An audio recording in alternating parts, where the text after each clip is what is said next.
What's the matter? Nothing. I just hate to see anything caged. What is the line between hysteria and intuition?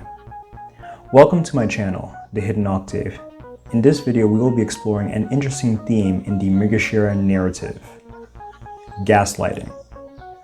The sign of Gemini is that of facts, but really, discovered facts and discovered truths are a matter connected to Ardra Nakshatra, one of the main nakshatras that tear the veil of lies asunder. It is Adra that releases us and forces us to witness things firsthand.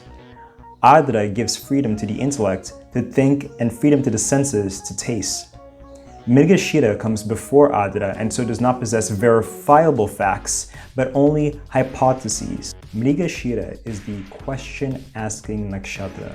It asks questions, but again, does not itself possess the verifiable facts that can prove any one of its findings. And so, the Mrigashira native invents for herself possible conclusions. She then proceeds to screen them for the most likely case scenario through all the clues that she goes about discovering. But because there are forces that still wish to exercise control over the intellect and do not wish to release it, they employ various strategies to keep the psyche trapped within a cage. One of the main strategies employed are those of gaslighting. According to the American Psychology Association, gaslighting is a colloquialism, loosely defined as manipulating someone so as to make them question their own reality. In my studies and observations, I have found that Mrigashira natives are the most common victims of this manipulative tool. The Mrigashira mind is one innately agitated, given to bouts of intense emotions and seemingly irrational suspicion. Such natives can feel themselves easily thrown about by their own imagined fears and often trapped in their own fabricated stories about the world and people around them. What we will observe in the many visual and real-life examples presented is the subjective experience of the Mrigashira native as she is trapped in her own mysteries. But that is really the question. Is her life truly a mystery? Are the shadows on the walls those of sneaking murderers?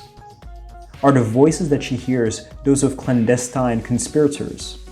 What is real and what is imagined? Or has she truly gone insane? Sometimes everything's a clue. And what you think is paranoia is actually heightened awareness. It is only fitting to begin with the movie Gaslight itself. Here I am referencing Gaslight 1944 and not Gaslight 1940. The 1944 depiction is considered the most famous adaptation and is often credited, before even the book itself, for popularizing the now culturally codified term. The 1944 adaptation of Gaslight was directed by the Ketu and Mrigashira native George Cukor. Now, given the popularity of the term gaslight, the premise of the movie is easy to deduce.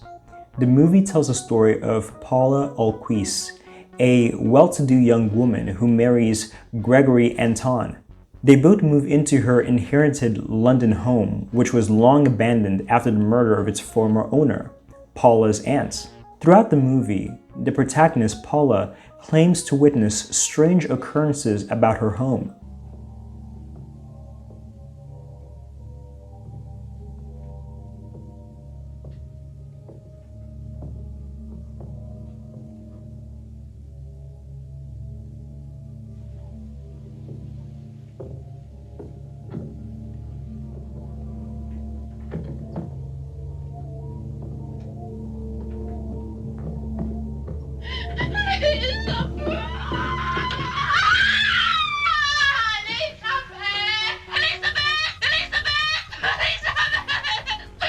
I'm telling you now, I'm frightened of the house.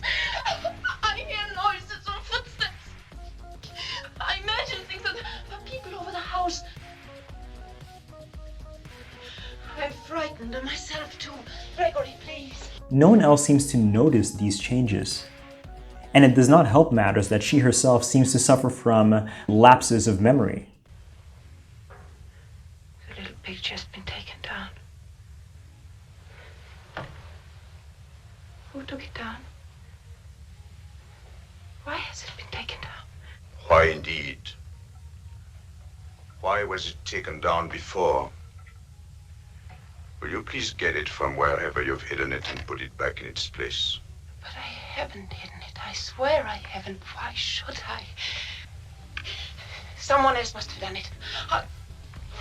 I swear on the Bible I didn't take that picture down. Go and look for that picture.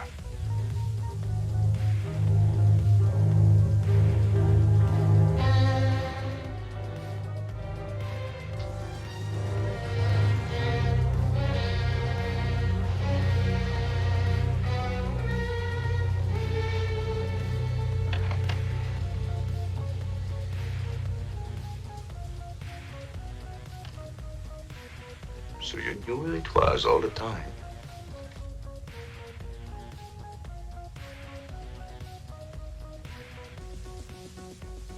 No. Oh, I didn't know. I only looked there because that's where it was found twice before. I didn't know, Gregory. I didn't know. I didn't. Now, Paula, I think you better go to your room. Even the viewer at one point begins to wonder to what extent these observations are merely figments of her agitated imagination. Perhaps her husband is right in keeping her trapped within the four walls of her home, with never a caller to entertain them. Now perhaps you will understand a lot of things about yourself and me. Now perhaps you will understand why I cannot let you meet people. And perhaps Gregory is right to insinuate that his wife is going out of her mind as a means of protecting her. Paula, I hope you're not starting to imagine things again. You're not, are you, Paula? Of course I'm not. Throughout the movie, Paula slowly becomes suspicious of her husband, believing that he is trying to keep her trapped in her home for his own nefarious reasons.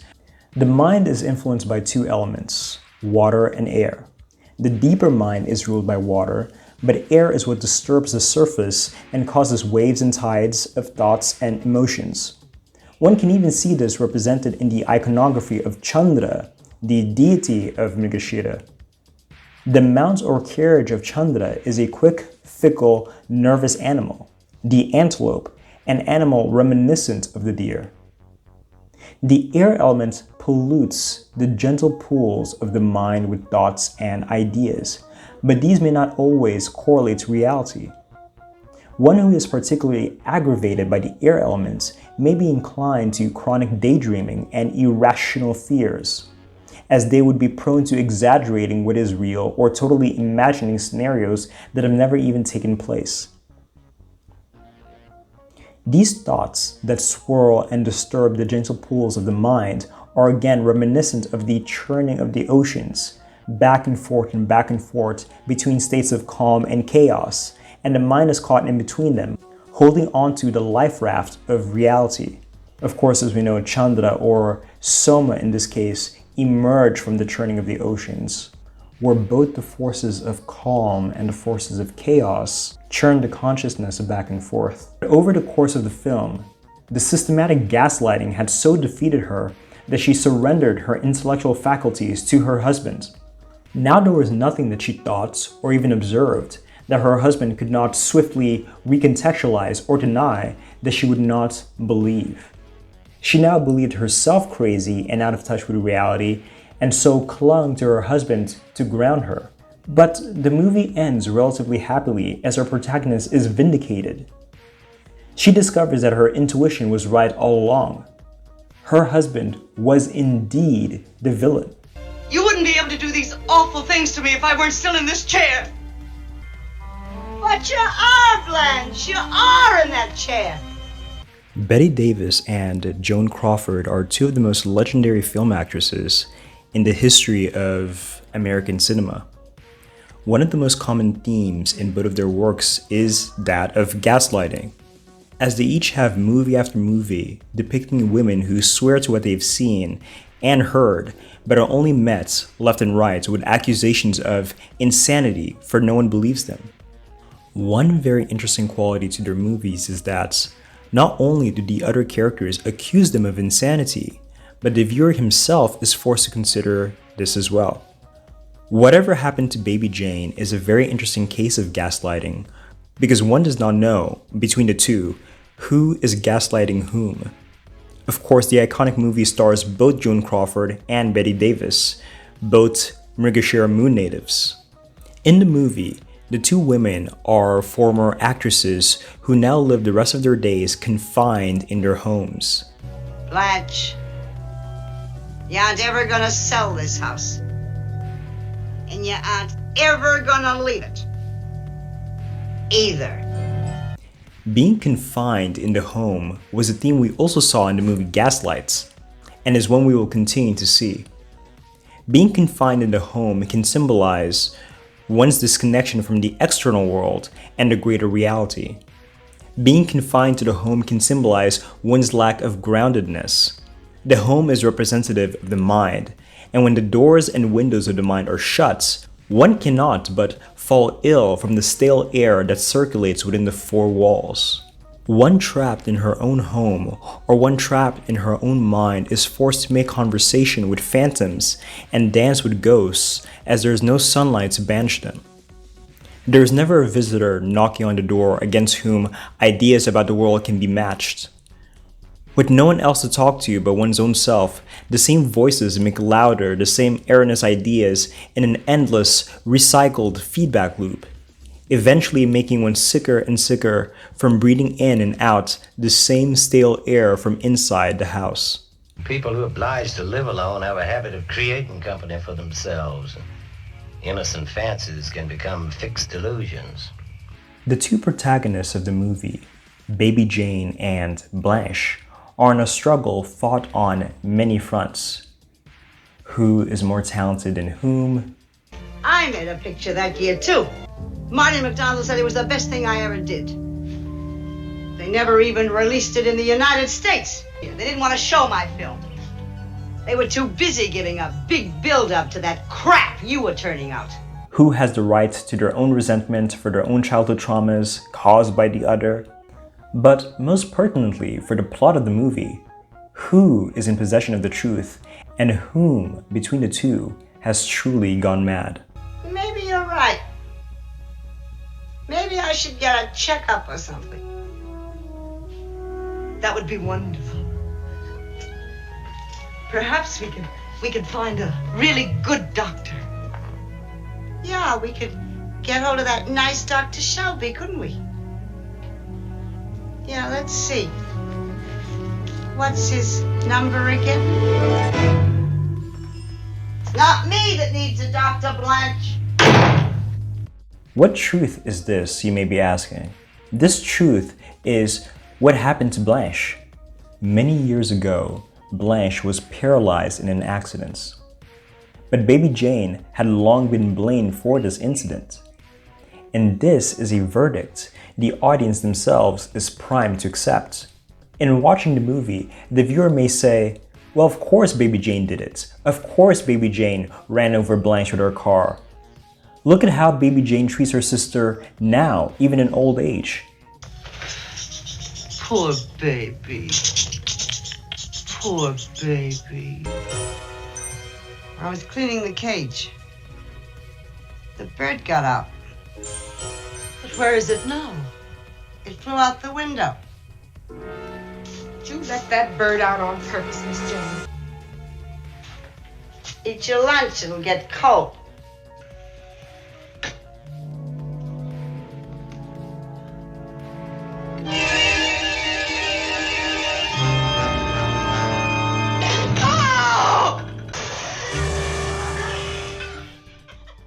Blanche is paralyzed and can't do anything for herself. She's so sweet and gentle, and obviously frightened of her able-bodied sister. But instead of showing compassion, all Baby Jane ever does is torture her. Earlier in the movie, the audience is inspired to think of Baby Jane as capable of the most heinous acts because of the jealousy she feels for her sister. Baby Jane was once a famous child performer, and in her youth, she was her father's favorite. He so doted on her that he neglected Blanche and whatever ability she may possess. Baby Jane's childhood act involved wearing a baby doll dress, curling her hair, and finishing her costume with a small heart drawn on her cheek. She was lauded as the most endearing starlet, but very quickly, this light faded as she got older. and it was no longer cute or becoming for a young woman to dress herself in such a childish manner. To communicate to the audience her arrested development, Baby Jane, even as a full-grown adult, is depicted wearing the same costume from her childhood star days. The baby doll dress, the curled hairstyle, and of course, the tiny black hearts on her cheek. And she even covers her face with white powder to try to mask her wrinkles and other markings of old age. This is to suggest to the viewer that Baby Jane has gone mad and would not let go of the only time in her life when people cared about her.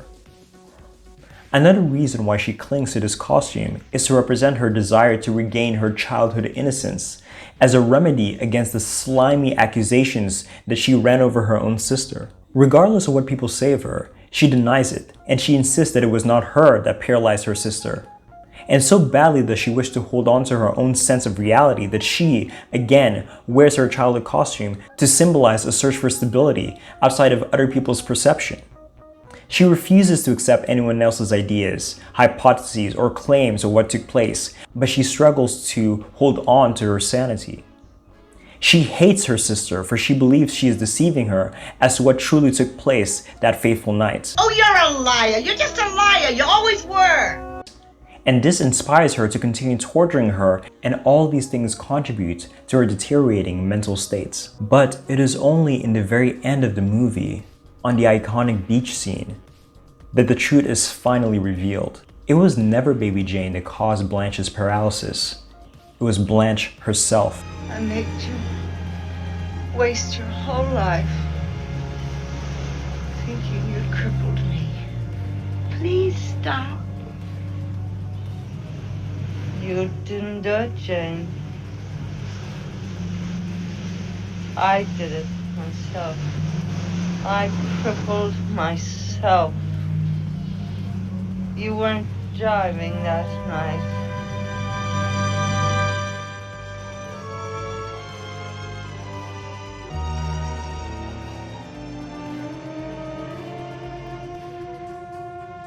Driving.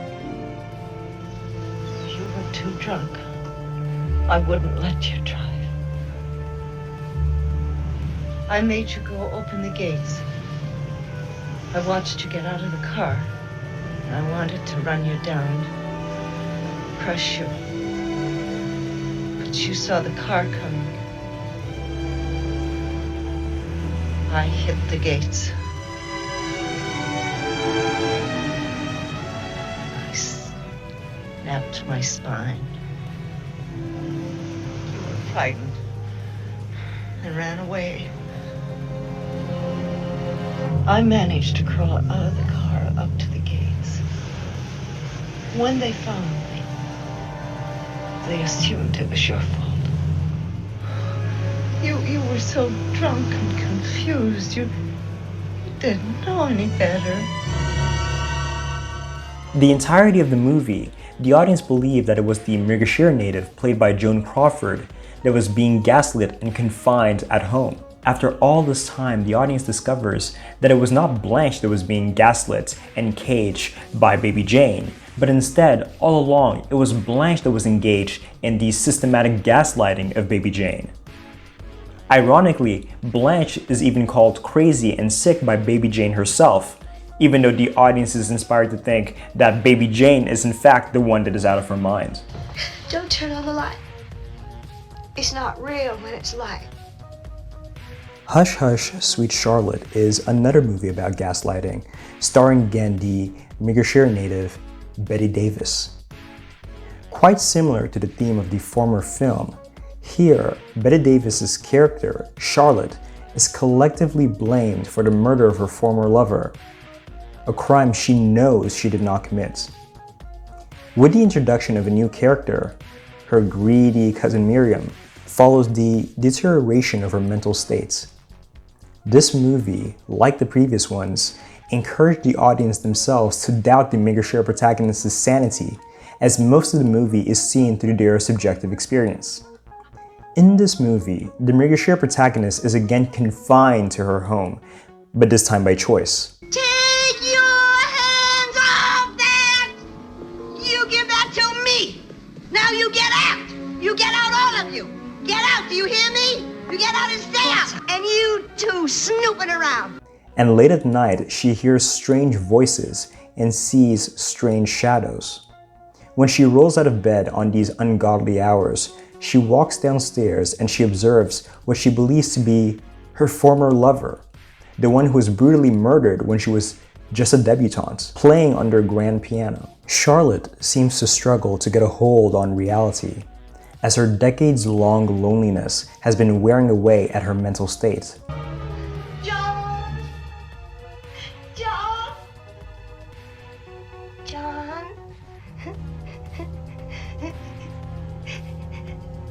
John!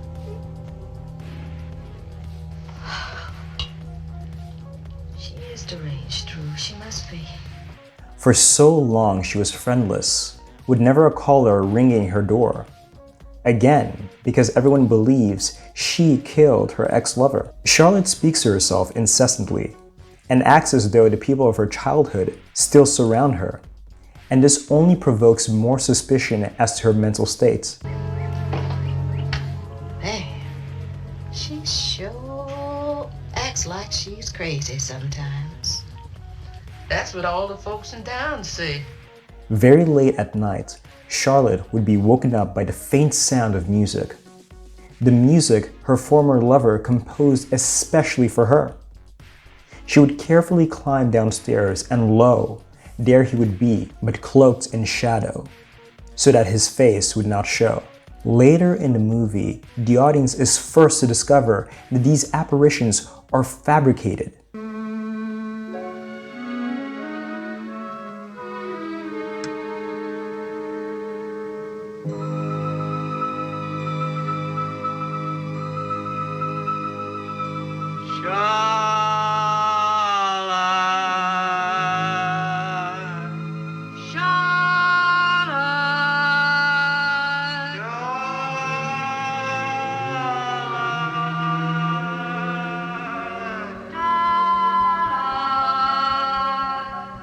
The ghost of Charlotte's ex-lover was never the one playing the piano and disturbing our poor protagonist. Instead, it was her greedy cousin Miriam, conspiring with another character who were puppeteering these scenarios to convince Charlotte that she had gone mad, so as to take advantage of her. To render these scenarios even more realistic, they would drug Charlotte to further loosen her grip on reality.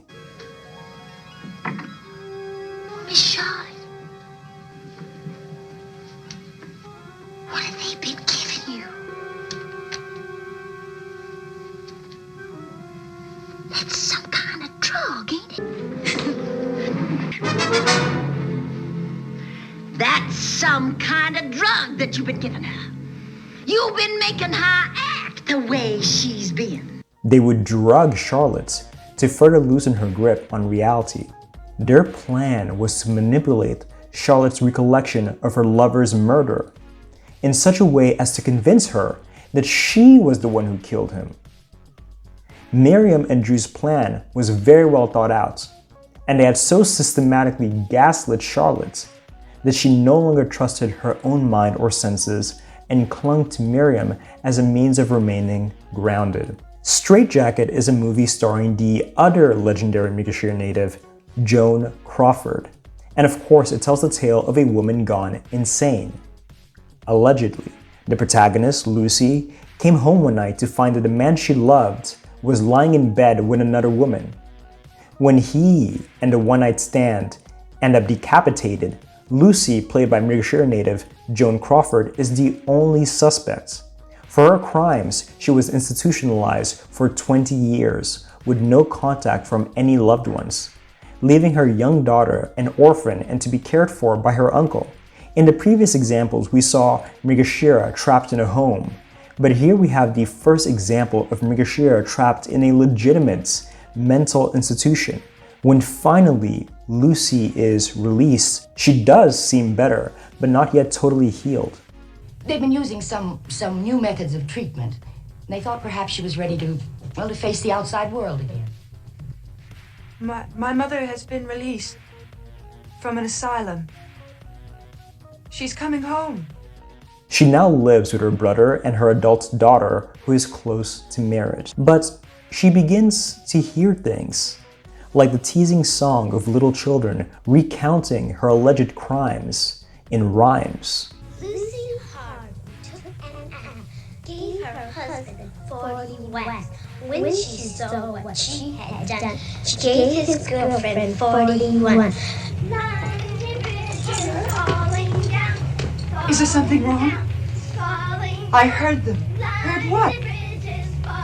Those kids. My fair lady, London Bridge is falling down. It's only a nursery rhyme. Falling down. You're tired. I'll get you things and we'll go home. My fair lady. She begins to see things too, like the severed head of her murdered husband and the woman he slept with that fateful night they were killed. But strangely, no one else can hear what she hears or see what she sees.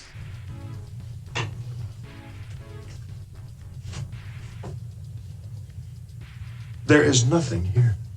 Come on and see for yourself. There's nothing wrong.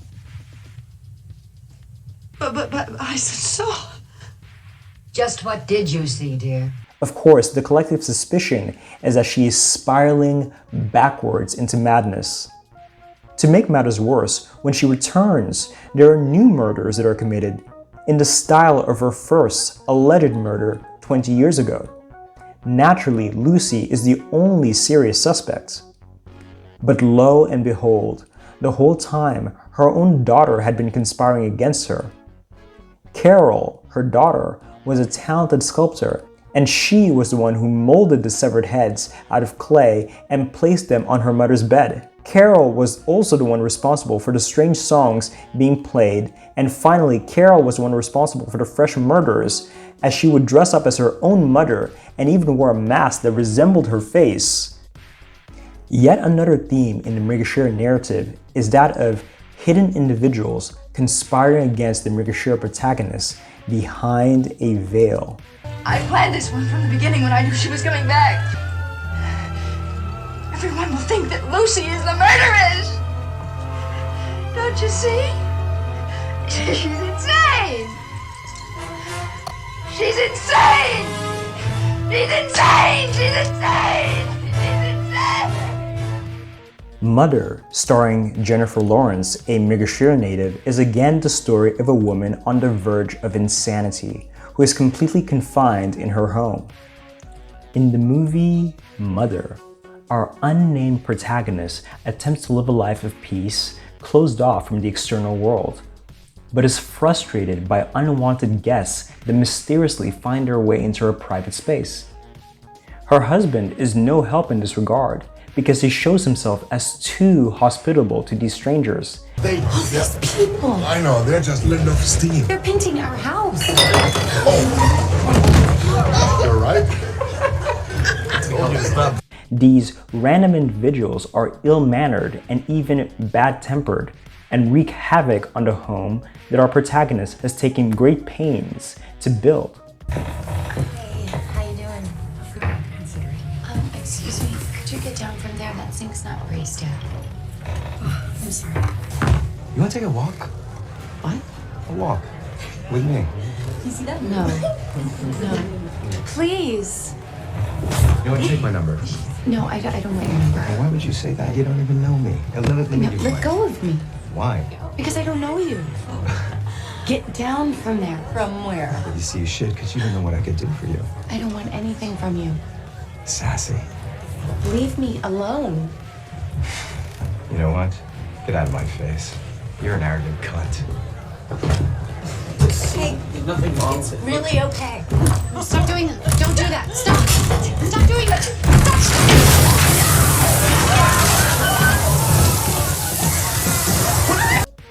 Only in the end does the audience discover that the protagonist's own husband was plotting against her and was complicit in these strangers' destruction.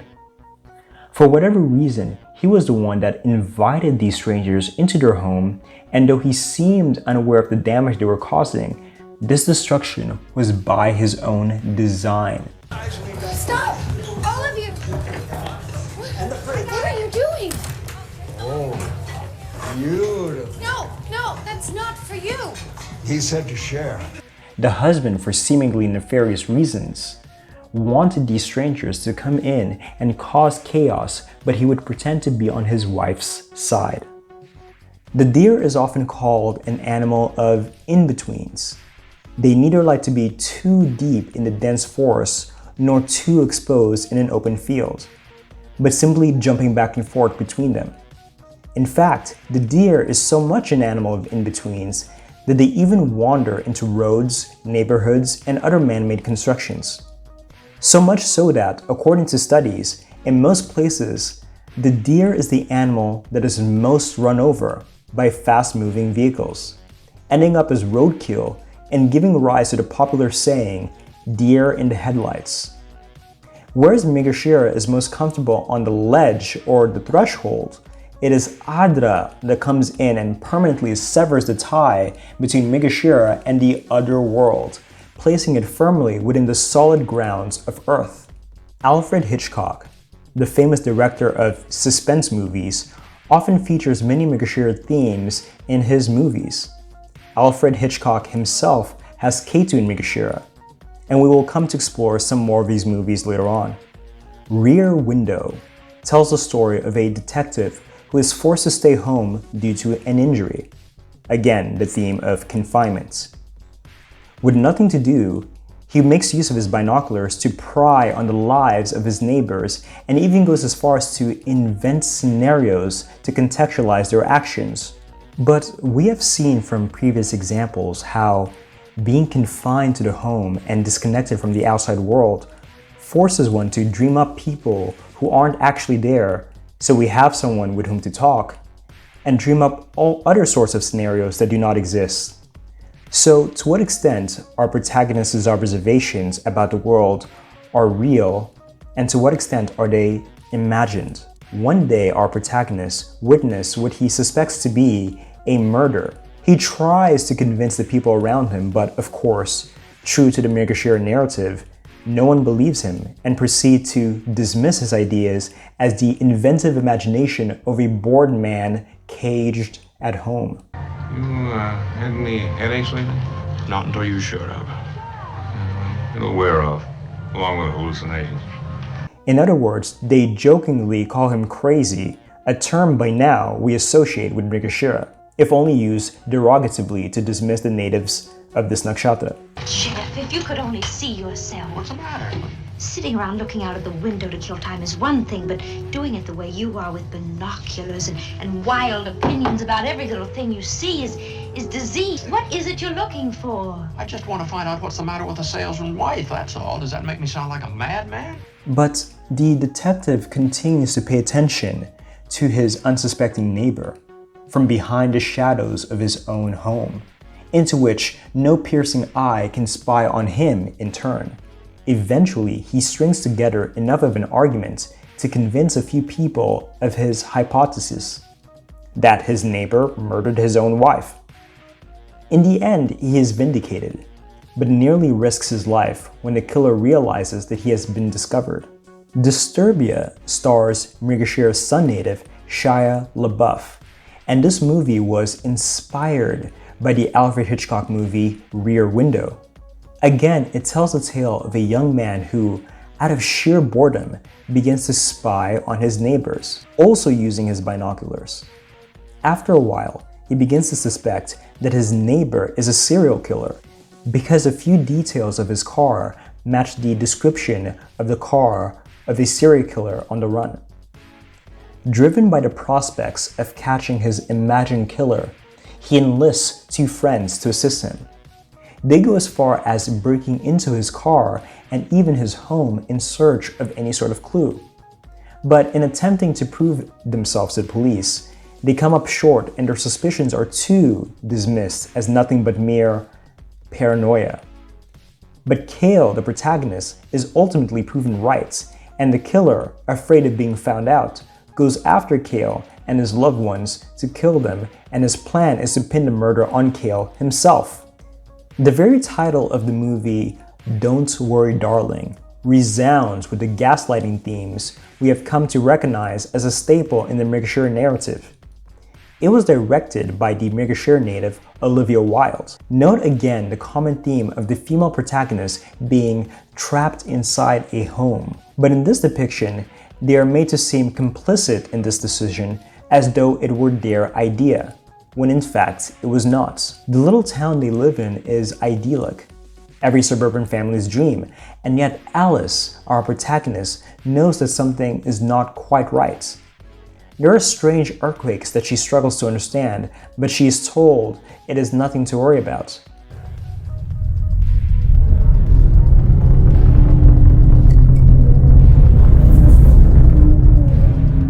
Boys and their toys. At least we know they're getting work done. What do you think they're really doing out there? I mean, I know what they say, you know, development of progressive materials, but sometimes Peter insinuates that they're actually making weapons and that it's all happening underground because Frank discovered... Sorry. There are other strange occurrences that seem to bend the laws of physics themselves. And then the women of the town are told that they can do whatever and have whatever, but they cannot leave the bounds of the town. This is the only rule. Something about this perfect reality is not right.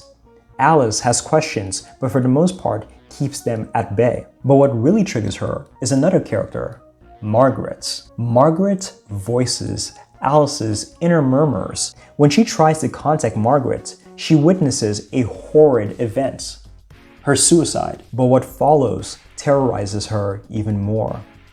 No one believes her when she tells them that Alice's incident was not a run-of-the-mill domestic accident, as is what is held as the official narrative, but instead her offing herself. You had a bad night.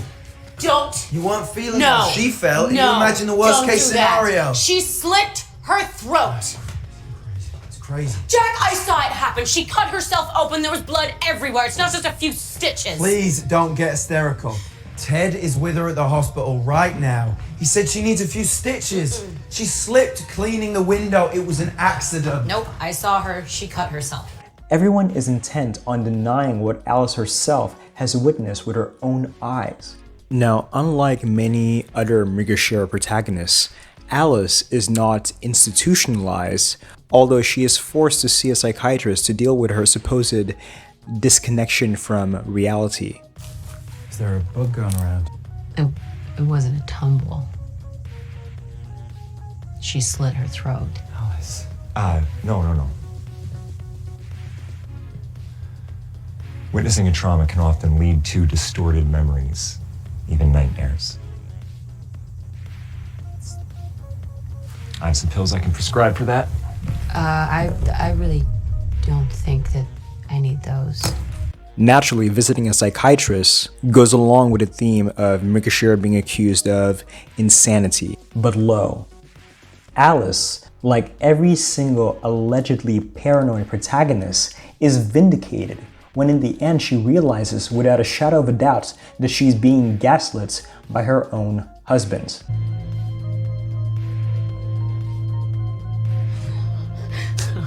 You made me feel like I was crazy. I came to you, and you made me feel like I was fucking crazy. I'm so sorry. I don't have to lie to you anymore.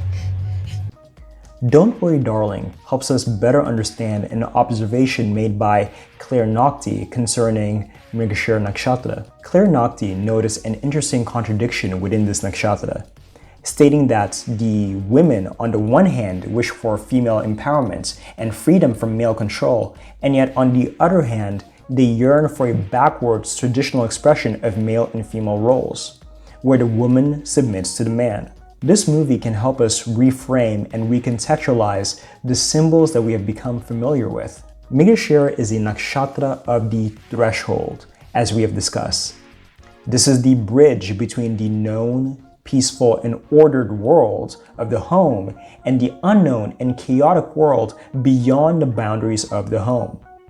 On the one hand, the Mrigashira native feels the pressure to escape and run into the wilderness and discover life for its own self, which can be representative of women wanting their own freedom from men. But on the other hand, the same Mrigashira native longs for the opposite life, that of peace and security within the four walls of the home, or under the strong and sturdy arms of a calm, peaceful, and ordered man. A movie Claire Naughty has made mention is Stepford Wives, which is eerily similar to Don't Worry Darling. In fact, this similarity is one of their lesser controversies. The movie depicts the same scenario, that internal feminine struggle between remaining within the order of the home and the freedom to explore the chaos of the external world, jumping back and forth between the two. The 2004 adaptation stars Mrigashira native Nicole Kidman. The dichotomy between order of the known world and the chaos of the unknown world also calls to mind the many lectures of the Mrigashira native Jordan Peterson, a man cited as one of the many inspirations for the movie Don't Worry Darling. In order for people to live a full life, they have to have a foot in order. And that order has to be commensurate with what it is that they're attempting. So their lives are properly ordered if they have goals and the procedures they put in place to attain those goals are working. That gives them security and hope. They also have to have a foot in chaos, because part of proper being is not merely security, which is what order provides, but also the continual generative excitement that being on the edge allows. And the edge, which everyone knows about, is the edge between order and chaos. And you can tell you're there because that's when life is worth living. Surfing was sacred to the Hawaiians, because the Hawaiians could see that when a surfer mastered a wave, he was physically embodying the balance between order and chaos. The rule is you have to confront chaos and make it back into order. And you must do that, because otherwise your life becomes unbearable. Jordan Peterson himself is seen as the poster boy for the idea that modern society is antagonistic to masculinity and the traditional male role. Because the world was much more dangerous in the past, and there was so much that occupied and caged women within the home, it was men who went back and forth between the known world of the home and the unknown world of the outside jungle. But with the ever-modernizing of society, the outside jungle becomes a well-sculpted garden, and the inner world of the home is less occupying, meaning that men are no longer as needed as that bridge between the inner order and the outer chaos. Mrigashira, being a nakshatra of the threshold between order and chaos, also helps us understand why so many of these Mrigashira universes depict situations that are totally strange and confusing, perplexing, and unexplainable. From the perspective of the Mrigashira protagonist, these occurrences are in fact strange and unexplainable, but if we contextualize them properly, they may not be so. Again, as the nakshatra that bridges between the known and unknown, it represents a space where the unknown bleeds into the known and thus causes great confusion and unease. If one does not fully delve into the unknown to discover and subsequently understand a particular phenomenon, one will be forever terrorized by anything that goes bump in the night. In hearing strange voices and watching the looming shadows, the imagination runs wild and invents all sorts of scenarios. But in turning on the lights and inspecting the shadows closely, one realizes the shadows are the dance of trees caught in the wind, and the voices, its rustling leaves. Glass House stars the Mrigashira Sun native Lily Sobieski, who is taken in by a childless couple after the tragic death of her parents. From the jump, she notices strange things about the couple, like unlabeled pharmaceuticals that suggest that they are drug addicts, and even unwanted sexual advances from the male spouse. Again, her concerns and suspicions are simply dismissed as nothing more than nervousness. But slowly, Ruby, the protagonist, finds more clues that the glasses, her new guardians, are untrustworthy. In the trash, Ruby discovers a postcard from their maternal uncle, Jack, a letter from a private school indicating the glasses unregistered the children, pocketing the $30,000 tuition. Ruby also discovers Terry is in debt to loan sharks, gradually realizing the Glasses are after the siblings' $4 million trust fund. You killed my parents. That's not just insane, it's hurtful. What about your BMW my dad was driving that night? Hey, and what about it? What do you think? What? Cut the steering linkage? Strip the brakes? Yeah. Because you don't want to blame your dad for what happened. The fact that he had too much booze in him that night. Then you'd have to ask yourself why your mom and dad were hitting the bottle so hard. Whose bad behavior had driven them to drink? But slowly, Ruby, the protagonist, finds reason to believe that her guardians are responsible for her parents' death. But she's swiftly gaslit. Of the many reasons why it can be difficult to believe the Megashira protagonist and her observations is the extent to which they are clouded by projection and trauma, like in the case of Ruby, again, the protagonist of the movie Glass House. Could it be that her guardians are nefarious individuals? Or is it the general unease of losing one's parents and being uprooted from one's own hometown? How much of what she sees or claims to see is but a reflection of her own fears? I will not be tolerated and I will not be plotted against. Here we go. I am sick and tired of these paranoid outbursts. Paranoid! All About Eve is yet another movie starring Bette Davis that tells the story of a famous actress who hires a gushing fan as an assistant out of pity for her circumstances. This young girl is called Eve, and she presents herself as overly self-effacing, nervously servile, and always awe-stricken by her idol, the character portrayed by Bette Davis, Margot Channing. Everyone has nothing but words of admiration for Eve, commending her warmth, honesty, and willingness to be of use, and this persona serves as a perfect disguise for her true self, one cunning, calculating, and ambitious. Whereas at first, Margot was totally charmed by Eve, endeared by her devotion, she slowly begins to intuit that there is much more than meets the eye with Eve. Margot begins to distance herself from her, but is more open with her thoughts and feelings with those nearest and dearest to her. But all her suspicions are dismissed as the rantings of a paranoid woman. You've got to stop hurting yourself and me and the two of us by these paranoid tantrums.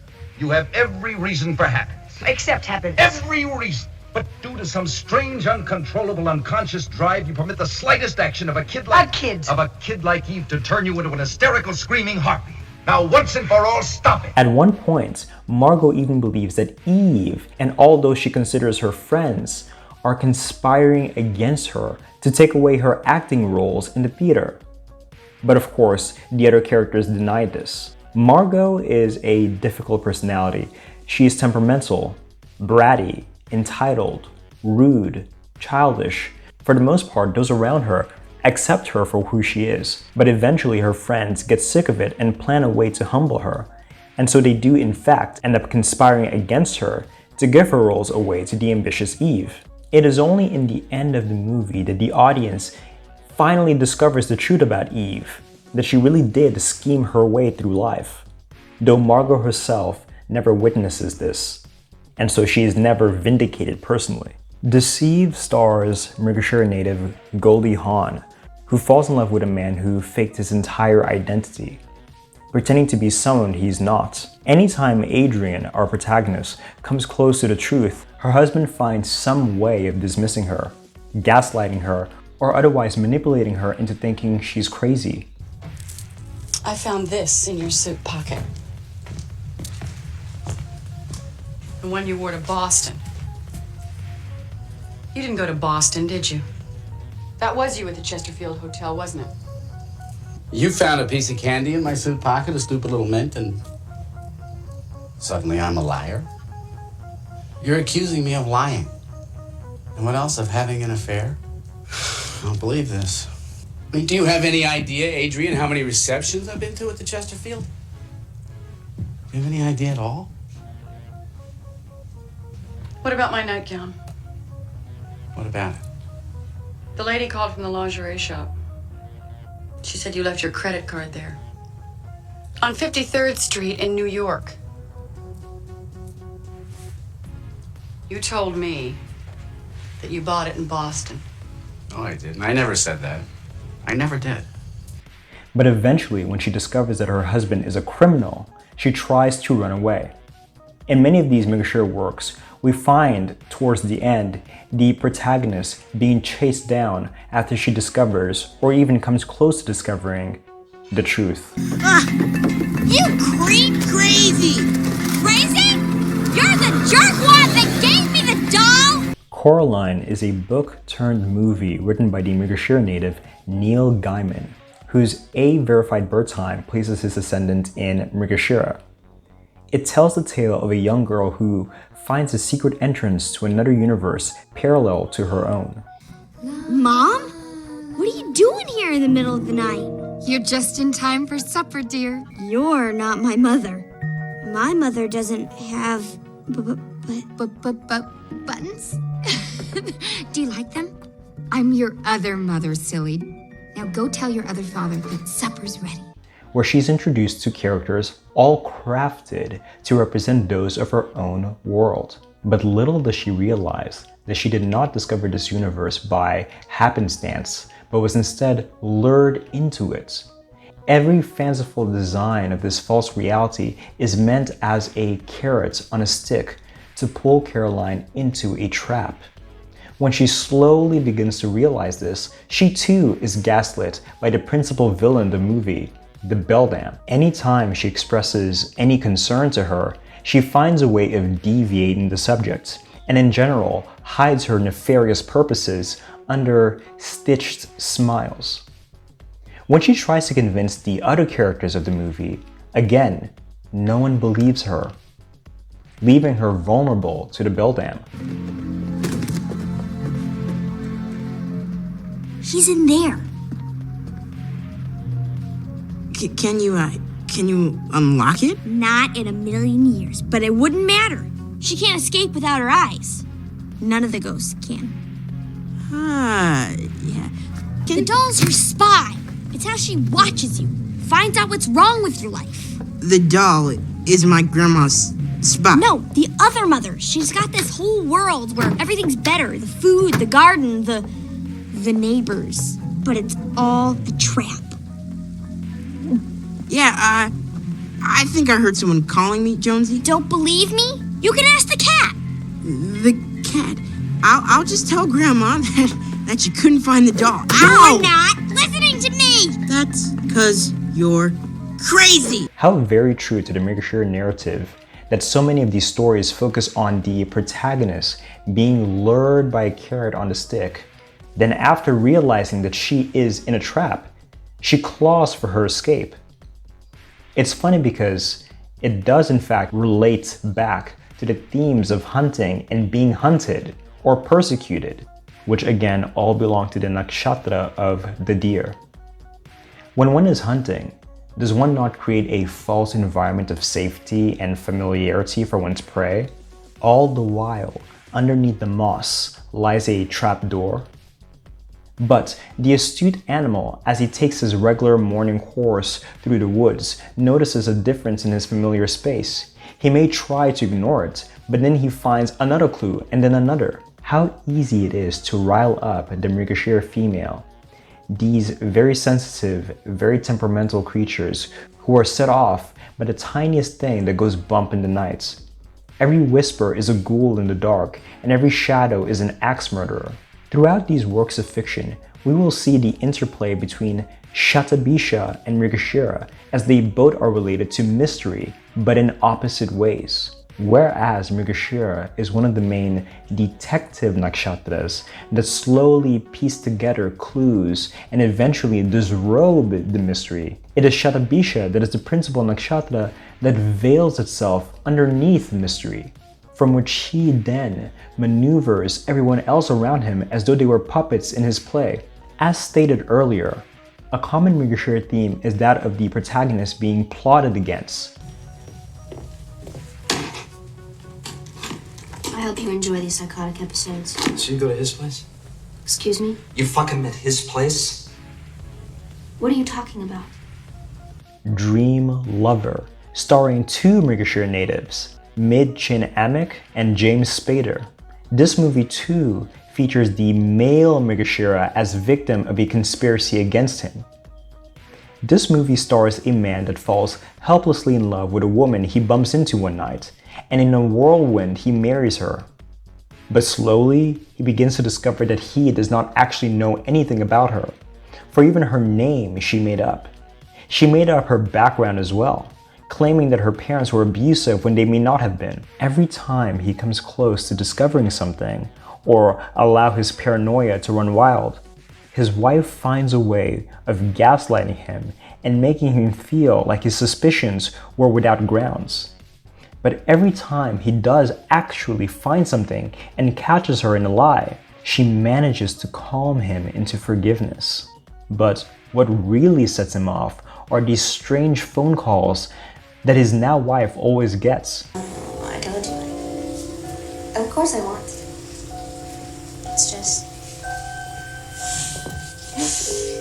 you just have to be patient. Yeah?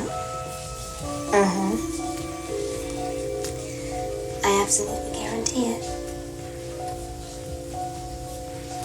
You okay? Okay. Bye.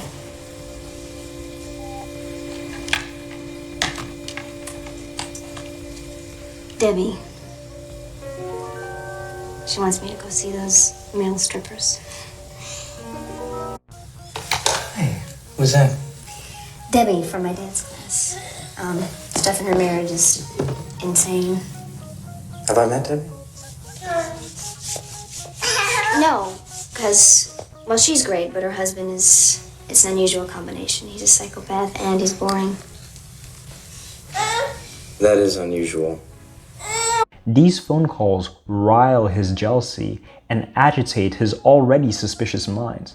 But every time, his wife manages to appease him and seemingly convince him that these calls are nothing. Eventually, his villainous wife senses that she's close to achieving her goals. She feels comfortable now admitting her true intentions to him. Who is it? Don't you know? Can't you guess? Aren't I telling you what you've always suspected?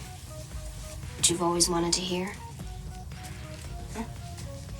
What else do you want to hear? Want to hear how good it was? Stop it. It's fucking great. His cock is so huge. He makes me come. But I'm still not gonna tell you.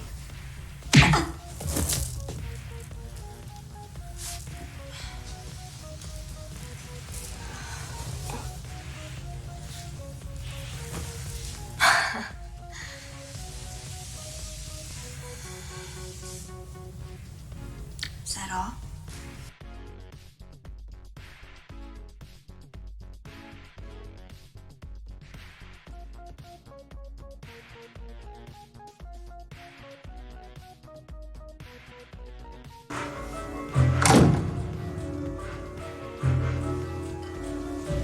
Mr. Reardon, who are you? Dr. Steenley, the psychiatrist. What the fuck happened here? Where's my wife? They called, she was hysterical. I am here to evaluate your mental state. My mental state? If you're a danger to your wife, we can have you committed for 72 hours observation. Get the fuck out of my house, you son of a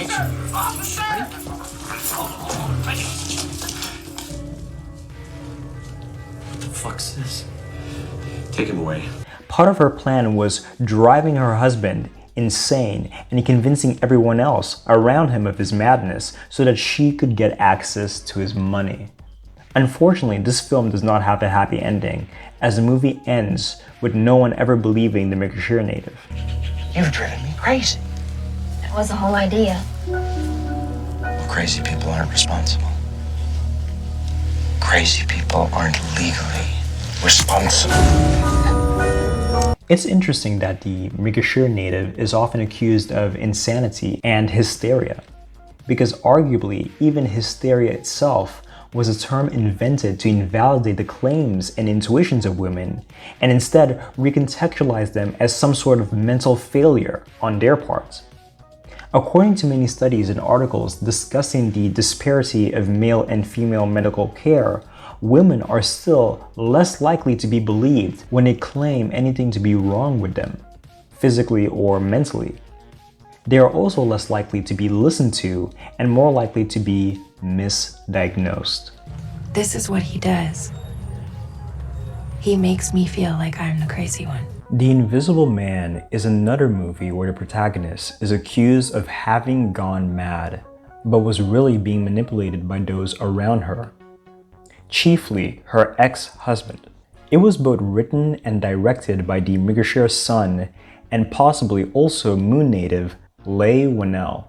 This film features a few tropes with which we have become familiar. A woman is trapped in an abusive relationship with a man who often wouldn't even let her leave their home. He was in complete control of everything, you know, including me. He controlled how I looked and what I wore and what I ate. And then I was controlling when I left the house and what I said, and eventually what I thought. One day she plans her escape by drugging him and manages to flee. A few weeks later, she's informed that he is dead, and she is relieved. Finally, she's free of his manipulation, his deceit, and his gaslighting. But lo, her troubles are not over, as she's still being persecuted by him, or so she says. He's not dead, Tom.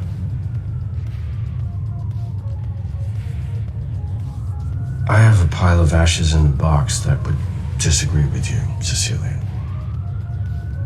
I don't know how he's done it. He's figured it out, though. He has figured out a way to be invisible.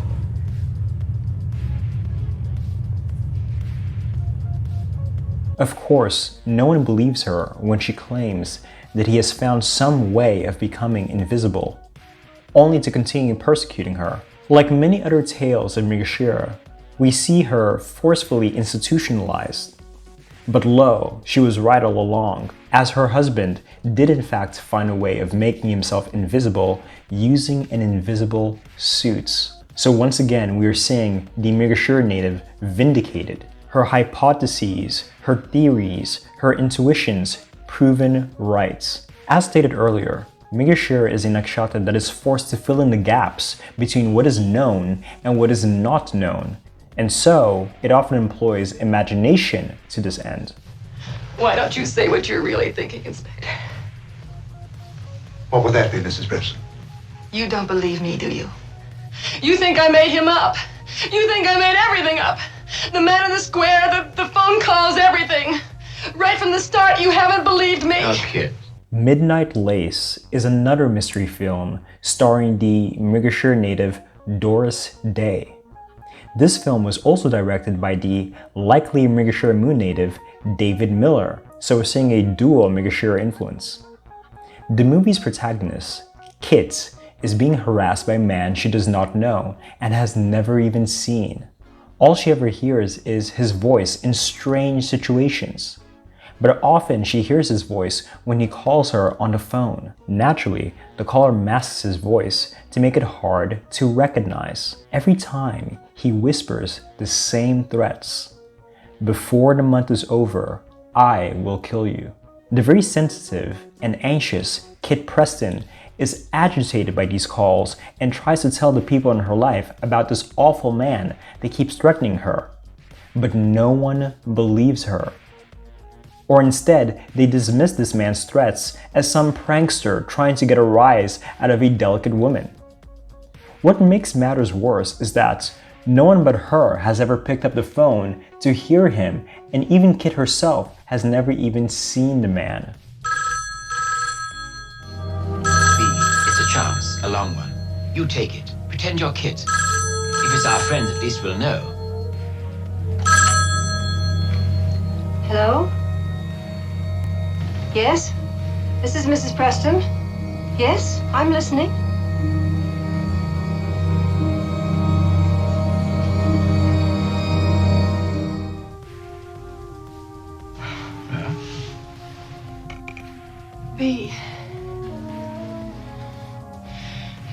wasn't it?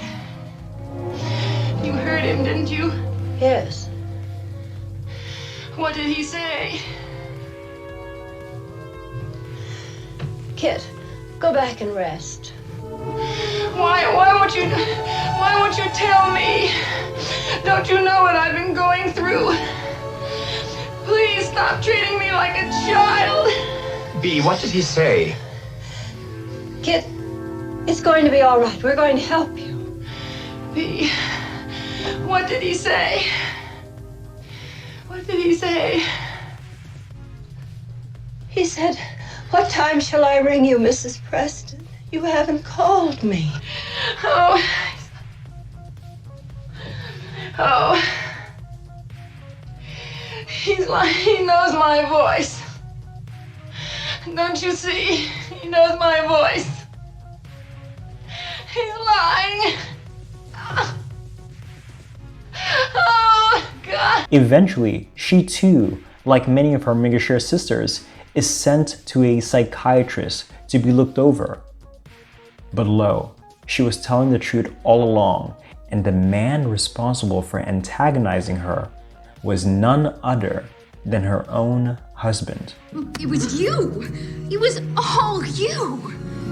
Rapunzel, I've spent my entire life hiding from people who would use me for my power. Rapunzel, when I should have been hiding from you! Tangled, another movie that carries the theme of a gaslit woman trapped in her home. The protagonist, Rapunzel, is voiced by the Megashare native Mandy Moore, whose A-verified birth time places her ascendant in Megashare. It tells the story of Rapunzel, who is kidnapped at a young age and is fed lies about who she is and what the world is like by her kidnapper, all to keep her trapped within the walls of her tower and take advantage of her magical hair. All of Rapunzel's suspicions and intuitions are dismissed, recontextualized, or turned against her, and she is made to seem immature or naive. But of course, it is exposed that her so-called mother was not who she thought she was. The movie Tangled helps us understand different aspects of this theme of the Megashare native being trapped. Megashare is, again, the threshold between the known world and the unknown world. It represents the nervousness but burning curiosity to discover it for oneself. Mother Gothel, Rapunzel's kidnapper, represents all the forces trying to hold us back, and she can even be seen as playing the role of Brahma, again attempting to trap the deer within her four walls. Megashare is the question-asking nakshatra, whose mind is never truly at a state of calm, as they are always inquisitive, even to their detriment, to the extent of even frightening themselves as they ask questions, the answers to which they deeply fear discovering, and yet they can't help but ask anyway. The Disney adaptation of Rapunzel is curious because of the magical healing powers of her golden hairs that bless anyone with eternal youth, much like how the deity of Megashare, Soma, blesses all who drink from it with immortality. Soma is a drink made by a very special plant that is said to no longer exist, but Rapunzel herself gains her magical healing powers from a magical plant that her mother drank while she was pregnant. Rapunzel is a story said to be inspired by female solar deities or deities of the dawn, and in the movie Tangled, the special flower is one that fell from the heavens, and it too is golden. Soma is a deity or drink often associated with lunar forces, yes, but actually it is a drink drank by solar and divine forces and grants divinity to even ordinary mortals. Both the deity Soma and the character Rapunzel have themes of being stolen by jealous forces wishing to consume their power for their own selfish gain. In reading the older versions of the story of Rapunzel, there are also themes of her healing power. The early Brothers Grimm version also tells the tale of a mother that ate a particular plant to which only a very old witch had access. The special flower needed to be stolen from the witch's yard discreetly, but one day the woman's husband is caught by the witch. The witch promises to be lenient with him on one condition, that he offer her his daughter. In the end of the tale, it is revealed that Rapunzel had special healing powers that could even make the blind see, which she displays through her tears. Rapunzel also represents the maiden in the tower archetype, the various expressions of which we have seen throughout this entire essay. In fact, Maiden in the Tower could easily be used as an alternative title for this video. I would like to thank you all for watching my video, and I would like to especially thank my patrons. Please consider becoming a patron to support my work.